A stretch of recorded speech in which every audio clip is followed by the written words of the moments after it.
and I think it's kind of crazy, like I hear a lot of agents, they talk about their goals and stuff, but their goals are so low. Um, a lot of them are trying to sell one a month. A lot of them are trying to get one or two listings a month, which, in some markets, if you're in $1 million market, that's one thing. But most of us are not. Most of us are just average markets. You know what I mean? And $1 million a year isn't really that much money. Our selling $1 million house really isn't that much money. So hang on just a second. I'm getting started recording. I want to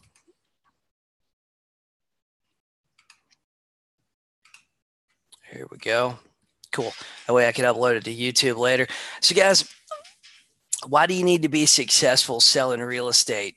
Yeah, do you guys have a reason you want to be successful? Tracy, Brian, Kathy, do you guys have a reason that you want to be like just crazy successful selling real estate? Was this a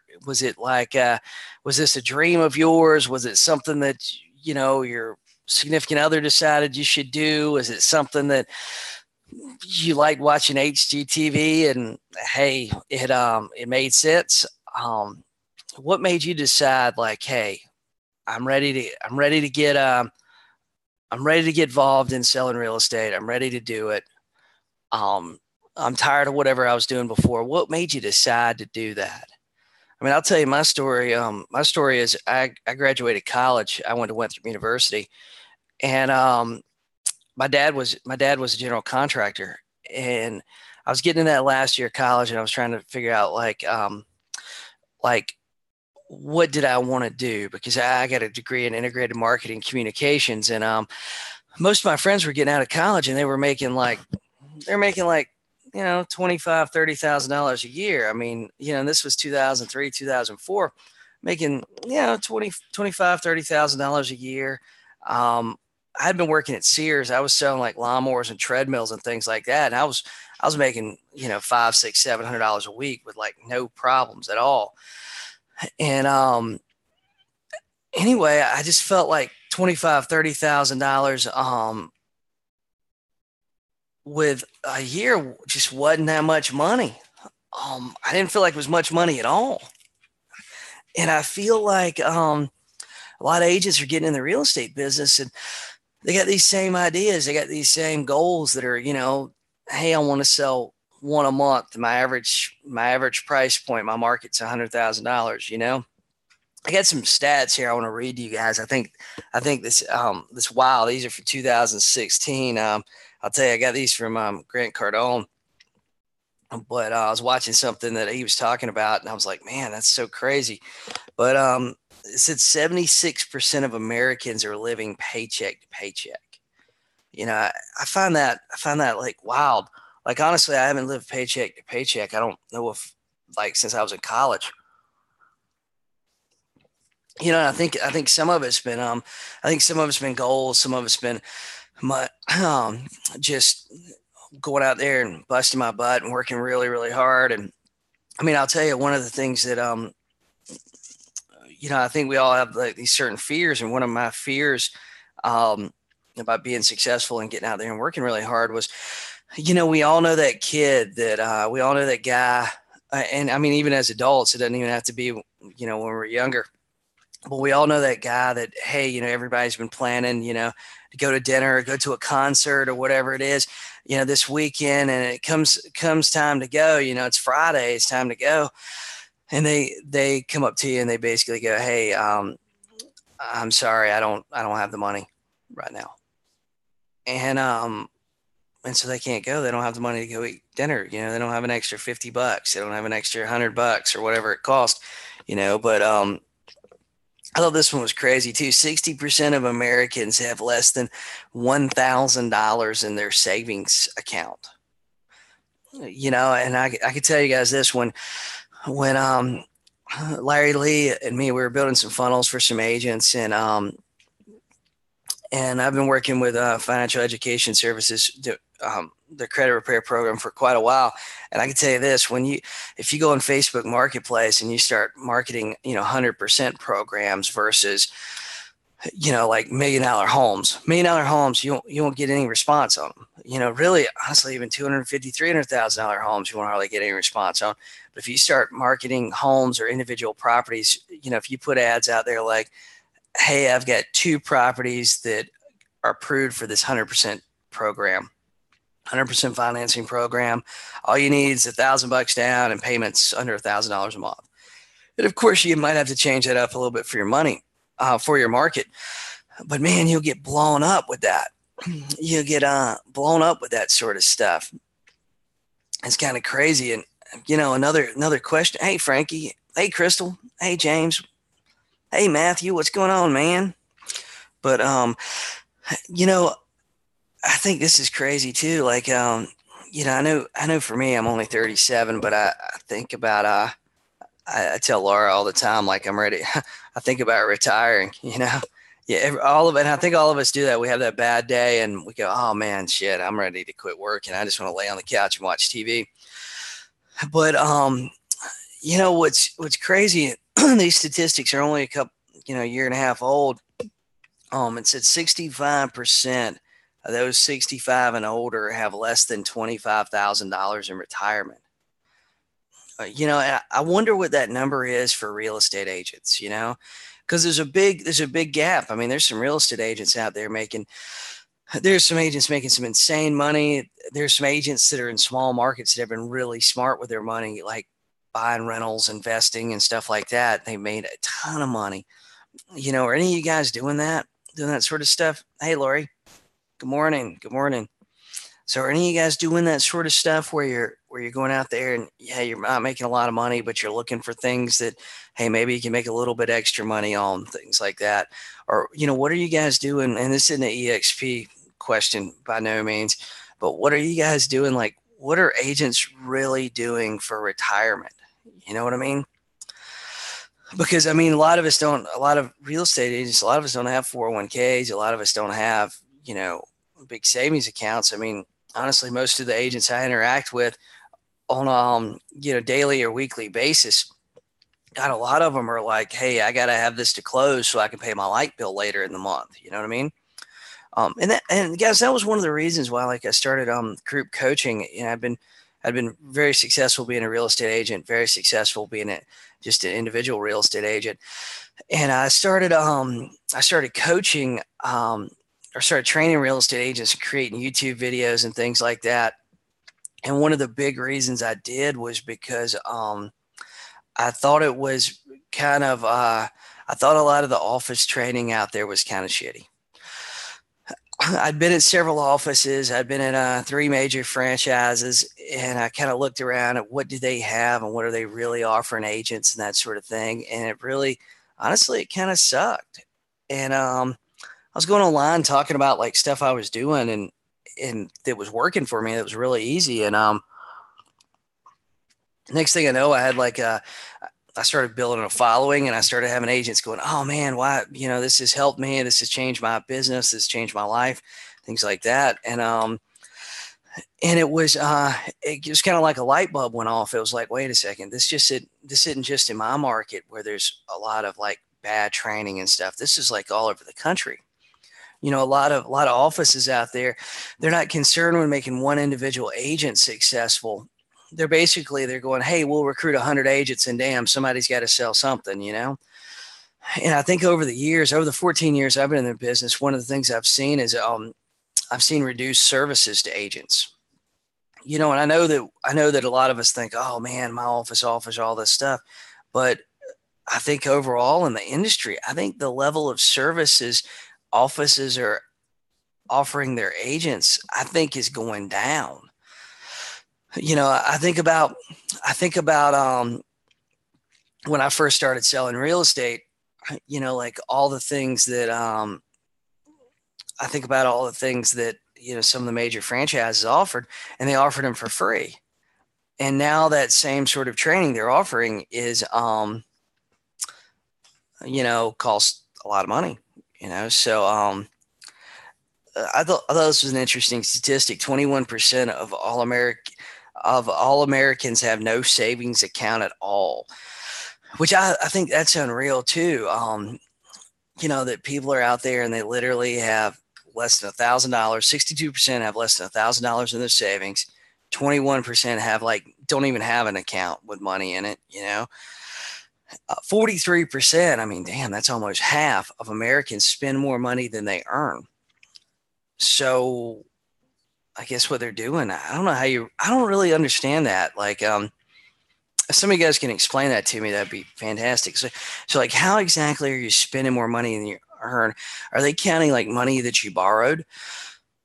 Are they counting like monthly payments? Are they counting like, hey, you're spending 100% of your income, but then you're sliding your credit card too, and basically your income is barely covering like everything with your credit card payment.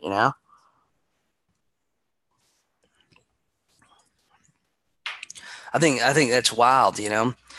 Um, but I think that you have to be successful. I think that you to be in the business, and I think be in the business long term, you have to have a goal of being successful. Now, I can't tell you like what your goal is, because this is something I've learned, and I've learned this. I beat my head against the wall, learn it.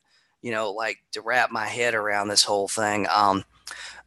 Like back when I had 7 or 8 buyers agents, one of the things that would happen to me is I'd have somebody come work for me, and I see it now. I see agents too, and you look at them and you go, man, this person, they got, they're super motivated, they got drive, they got ambition, they want to do things, or at least that's what they tell you.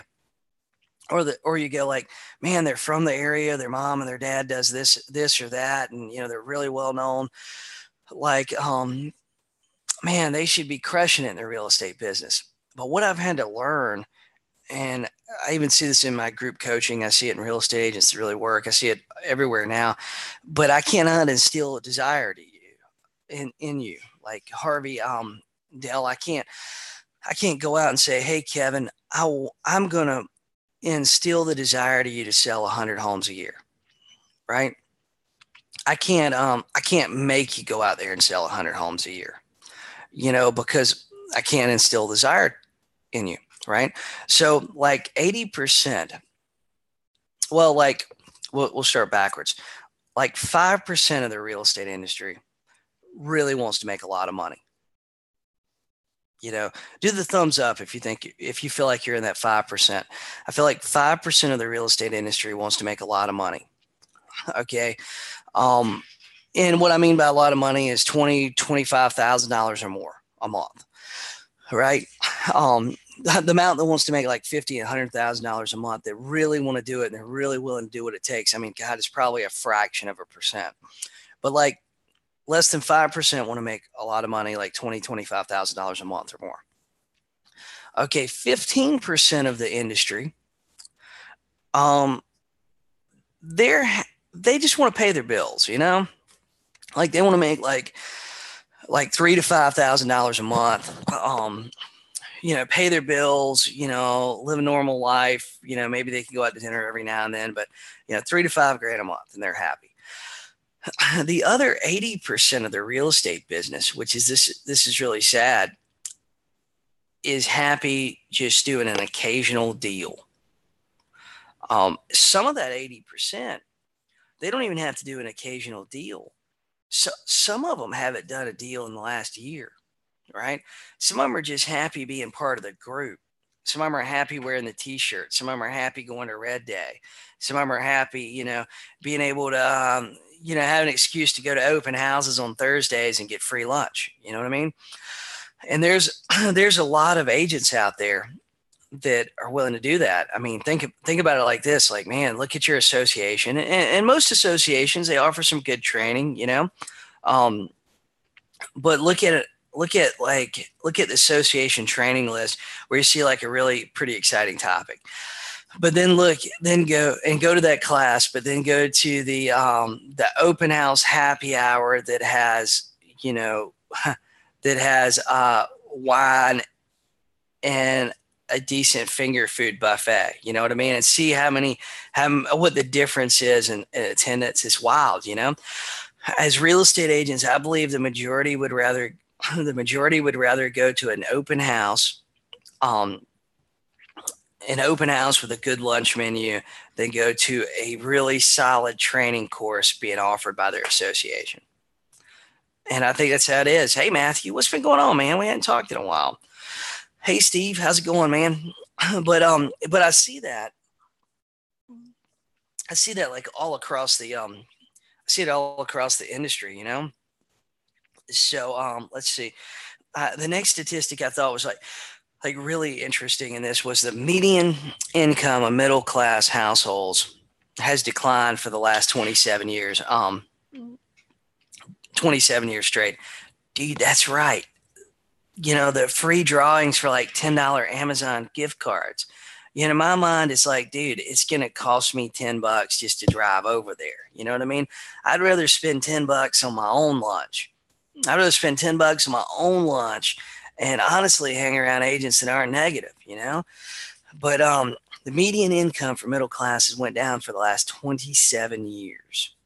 So, I mean, we're in this economy. I mean, you think about this. We're in an economy now. I guess our world economy, but our United States economy, like we're in an independent contractor economy. I mean, the days of like a lot of jobs being out there that pay a good median middle class household income is like pretty rare. I mean, there's not really any. I mean, in my market, like I had a guy call me the other day, lives somewhere else, and he keeps telling me he wants to move to Myrtle Beach and sell real estate and work with me and stuff. But he kind of needs a job here to get started. And he told me he needs to make like $40,000 a year. And you know, like I've been selling real estate for a long time, and you know, like I've been really busy and performing in a lot of different areas on a high level, and you know, $40,000 a year, man, dude, that's not a lot of money. I mean, that's, you know, what is that, 4,000, what, $3,500 a month? You know, $3,500 a month. Let's see, I can pay we could pay a small house payment. We could, you know, car insurance, maybe a small car payment, you know, light bill, and dude, that's about it. There isn't a whole lot you can do with $35,000 a month. I mean, $3,500 a month. You know what I mean? But we're in this economy where everybody's independent contractors, you know, and I feel like 2008 too showed us that nobody was safe. You know, from the economy, there wasn't, you know, like our parents and grandparents and stuff grew up with these, you know, with these jobs that they went to work at for 20, 25 years. That was one of the things in college, man. I started out as an engineering major, and into my first semester, I kind of realized that everybody that was engineering majors were going to work at plants, you know what I mean?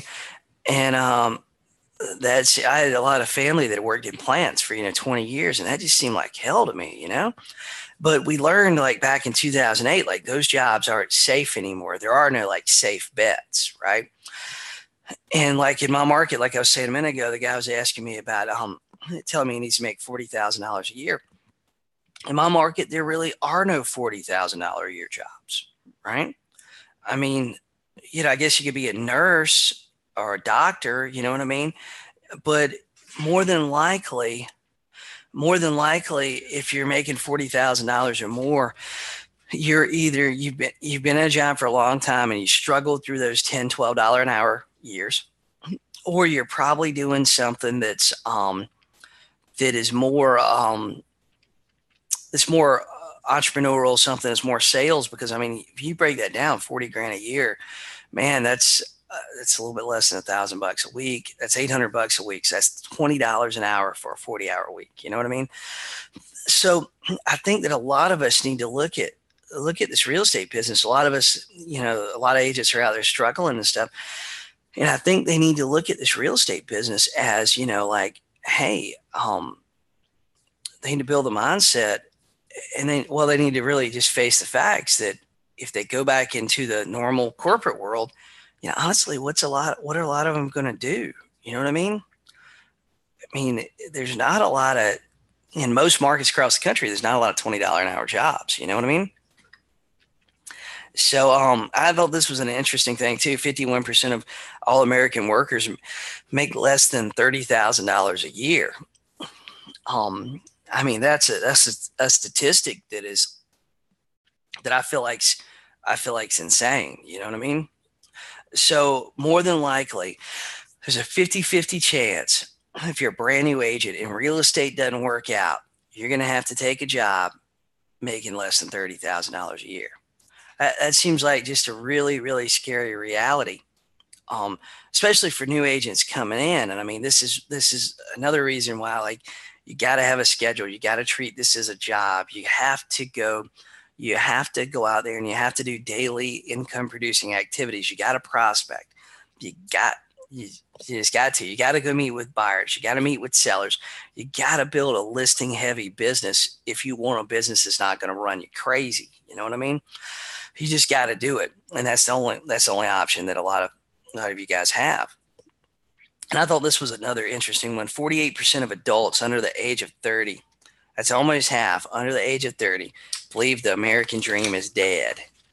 You know, I think that's like a really, really insane statistic. I mean, the thing about the real estate industry is, guys, if you're in debt, you know, I had a admin person that's in another group telling me that she owed about $30,000 in credit cards and stuff, and she really needed to pay it off, and that's why she was doing sponsors in her group, and she had shitty sponsors and stuff like that.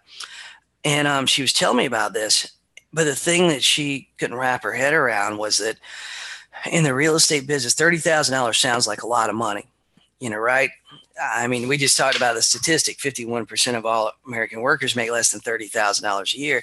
So if you owe $30,000 in credit card debt and other debt, then that seems like an impossible amount to overcome. But really, really, in our industry, we have this amazing opportunity where that's only about, I mean, even if you're on like a bad split, that's only like $1.5 million worth of sales, right?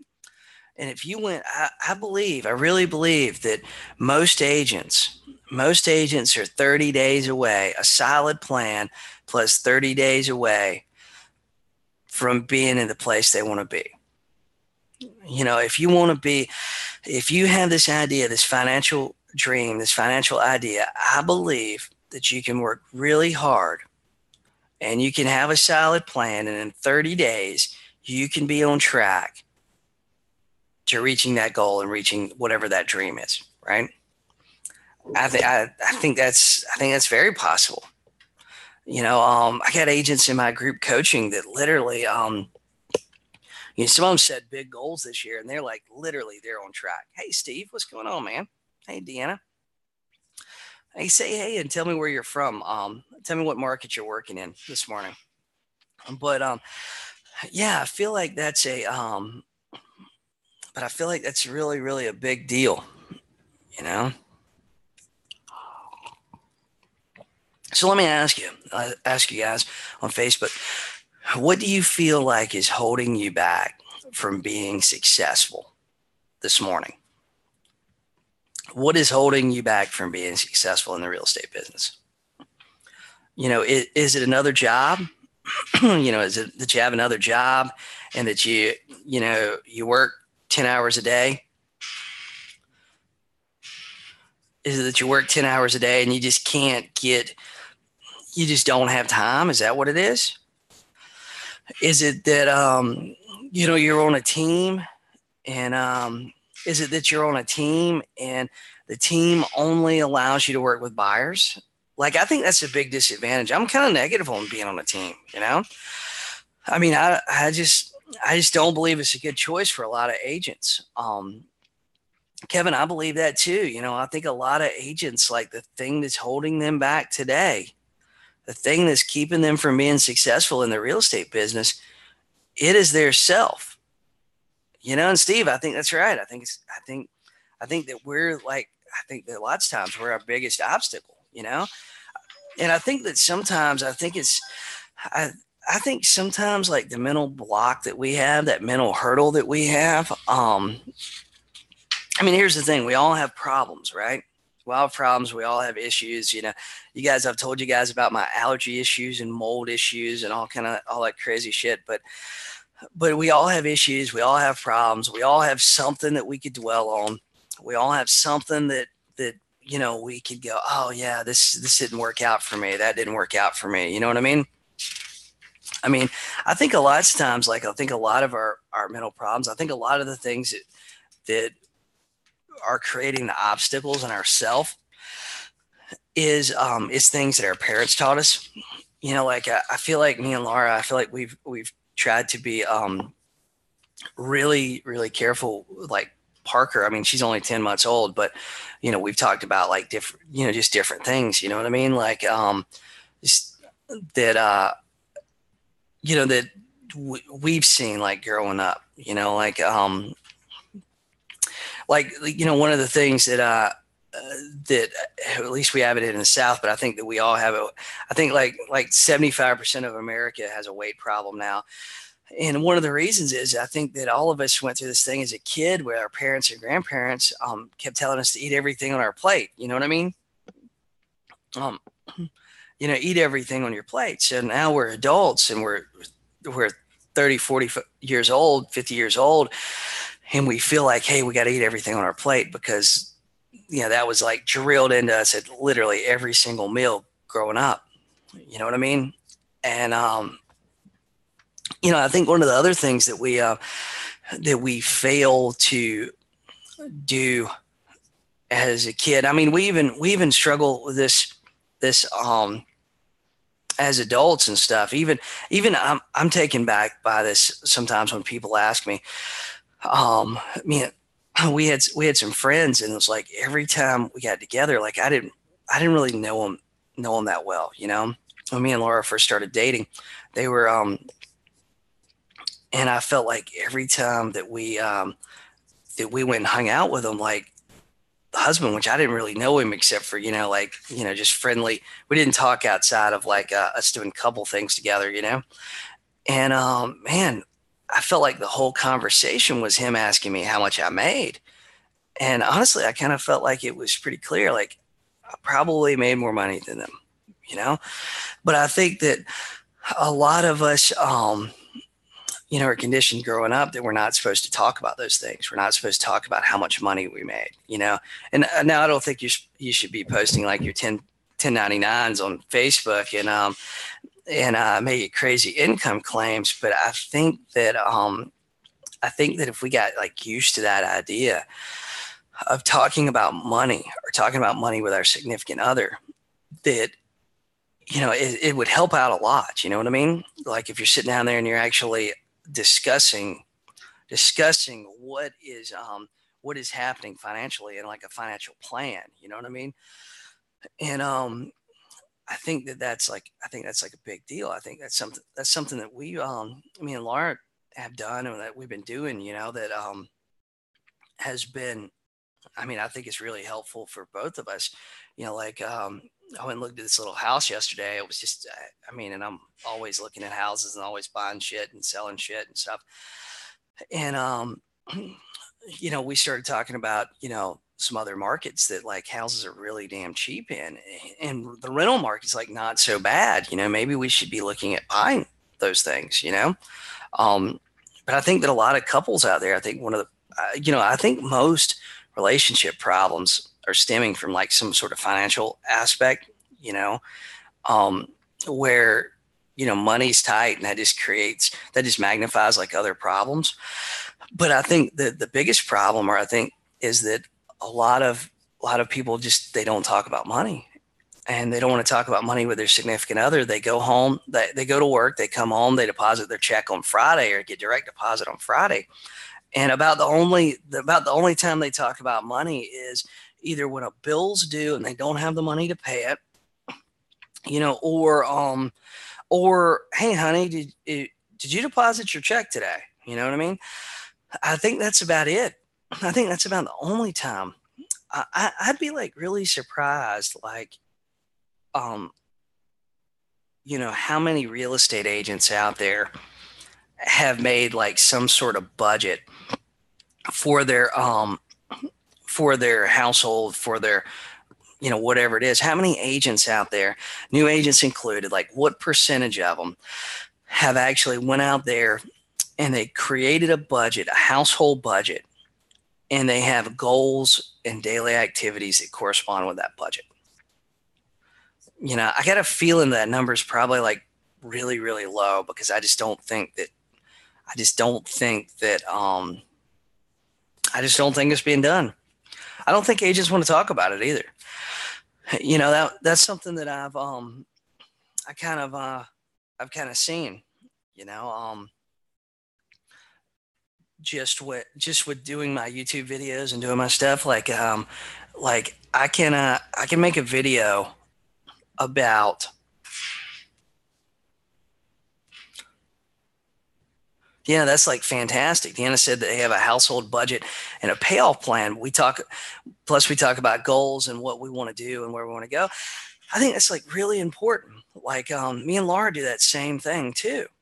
We talk about like things we want, goals we have. We talk about things we want to go. We don't really, I'll be honest with you, we don't really have like a household budget, just because we're fortunate that we don't really have a lot of bills, honestly. We just kind of paid cash for everything. We don't have a lot of payments that we have to worry about, which is good. I mean, that's been like by design. That doesn't happen by accident, either. So, but I've kind of noticed from my YouTube videos and different stuff, like, man, I can interview like an accountant. Like I interviewed an accountant that does tax plans, and he charges like $10,000 to do a tax plan for you. And he's probably worth it. Like I read his book, and the guy was extremely smart, and like literally that particular video got like no views. Like nobody wanted to see that. You know what I mean?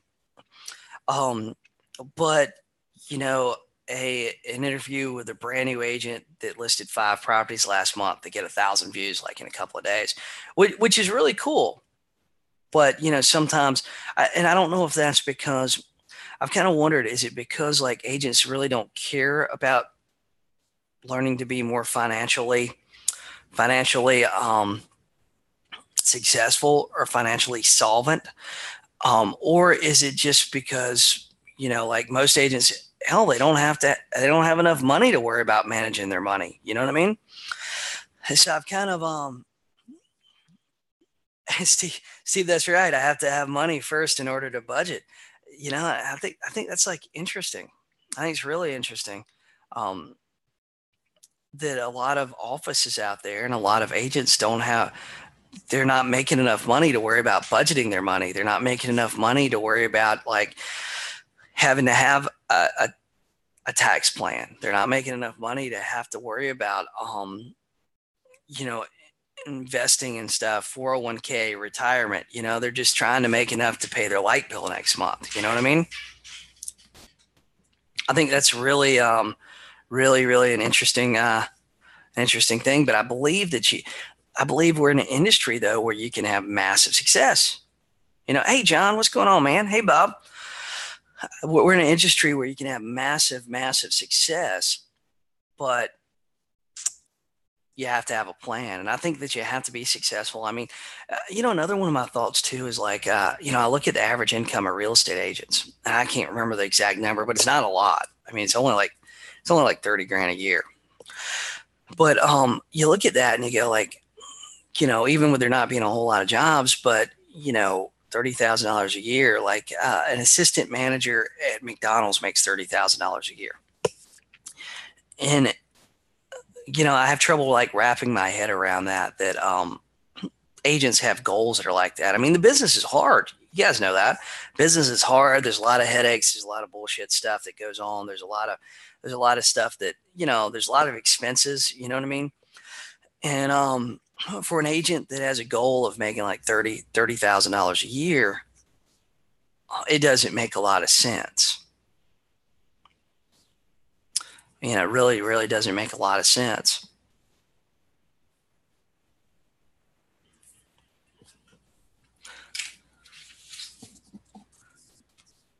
So guys, but yeah, I think it's, I think one of the reasons too is I think that that we're seeing agents do stuff like that and have these really low goals, these really low income goals, is I feel like a lot of people, when they're growing up, they're taught that they need to have reasonable expectations.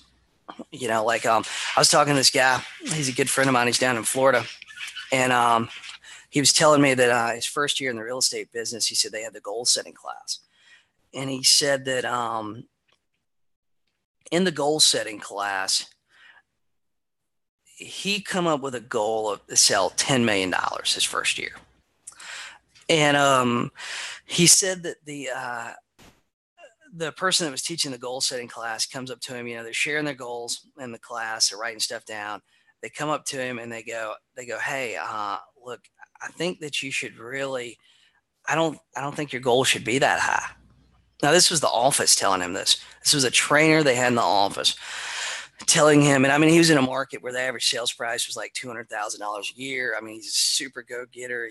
This was like 2004, 2005. This guy was like super internet savvy back then. And an office manager was telling him that, hey, you shouldn't set a goal at $10 million a year. That's too big. And he was telling me that he was kind of hard headed, and he argued and stuff with him a little bit. And finally, the person teaching the class just kind of moved on to the next agent, And his first year in the real estate business, he closed like over $8 million. But what would have happened there if he would have taken that goal, that $10 million goal, and went from like $10 million to $5 million? Would he have still closed $8 million, or would he have stopped? Would he have like pushed the brakes a little bit? And I think that's what a lot of agents are doing too. I think they're pushing their brakes a little bit.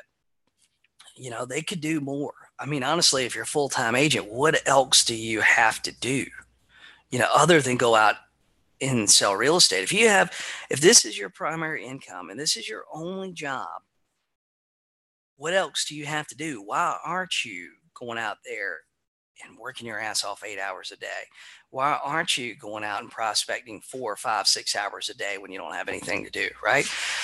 If this is your only job, if you were at any other job, what would you be expected to do during that time? During that 8 hours they were paying you, what would you be expected to do? So I think it's pretty interesting. But guys, I tell you, I got some questions. I got some time for some question and answer. Do you guys have anything going on in your business that's you're having a little trouble with? Anything that's negatively affecting you? Any hurdle that you feel like you got to get over? Any problem? Tina, you're right. If you want to get paid, you got to work. You got to work.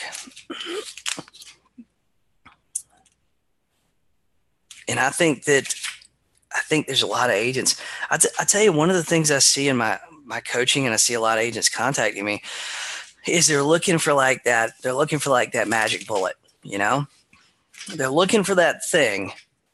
They're looking for that thing that's going to they're looking for that thing that's either going to get them off the phone so that they can quit calling, or they're looking for that thing that's going to be easy. They're looking for the easy button.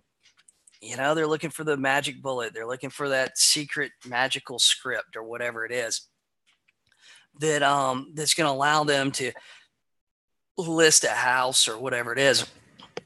One of the things that I have agents that do, they'll message me and they'll message me and they'll go, oh, I got this person. I really want to list their house.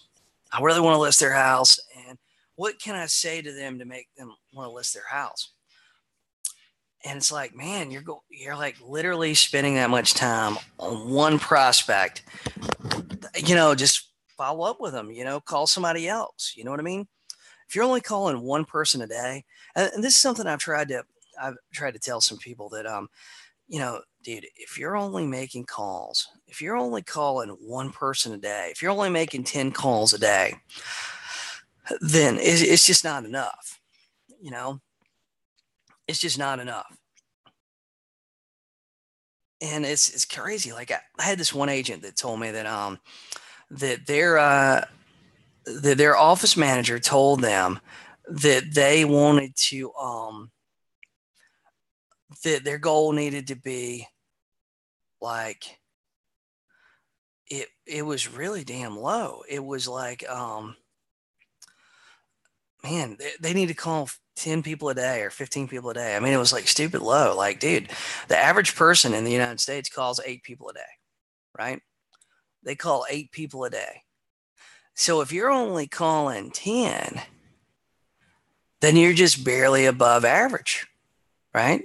I mean, you're just barely above average. And this is everybody. I mean, this includes your grandma, right? You know, the average person's calling or contacting just 8 people a day. So anyway, guys, if I can help you with your business, if I can, my group coaching enrollment's open on my group coaching. Go to jasonmorrisgroupcoaching.com. If I can help you with your business, if I can help you with your real estate business, if you got a problem that you're just having trouble overcoming, send me a message through Facebook, and I'll be glad to help you out. I'll be glad to chat with you a little bit. And anyway, guys, if I can, I'll talk to you guys later. You guys have a great Friday, have a great weekend, and I'll talk to you soon.